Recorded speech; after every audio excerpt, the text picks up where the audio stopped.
Welcome back to RamZland. Today I want to show you the amazing flash powder between aluminum and potassium dichromate. Check this out. To make our flash powder, we'll use 100 mesh aluminum powder and potassium dichromate. Start by measuring out 4 grams of potassium dichromate to make a 2-to-1 ratio of potassium dichromate to aluminum. Next, measure out 2 grams of powdered aluminum. And now you're ready to carefully mix these together.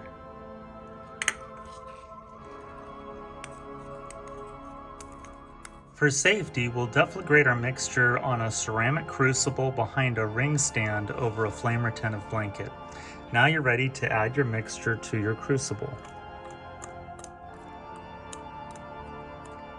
And now you're ready to deflagrate your mixture.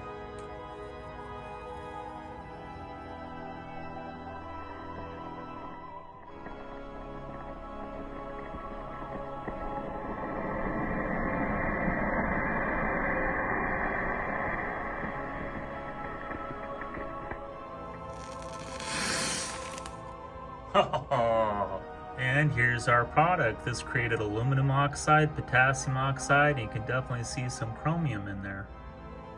Here's the balanced equation for this amazing redox reaction. We start with the reactants, potassium dichromate and aluminum powder. We have 1 mole of potassium dichromate, the K2Cr2O7, and we have 4 moles of aluminum, that's the 4Al. When activation energy is added, we get the products aluminum oxide, chromium, and potassium oxide. We have 2 moles of aluminum oxide, that's the 2Al2O3, 2 moles of chromium, that's the 2Cr, and 1 mole of potassium oxide, that's the K2O. So this is a reduction oxidation reaction where aluminum is being oxidized as it loses 3 electrons, and the chromium in potassium dichromate is being reduced as it gains 3 electrons and changes from that bright orange color to the green color that you saw in the ceramic crucible. I hope you enjoyed today's edition of RamZland, and I'll see you next time. If you enjoyed this presentation, be sure to remember to like and subscribe.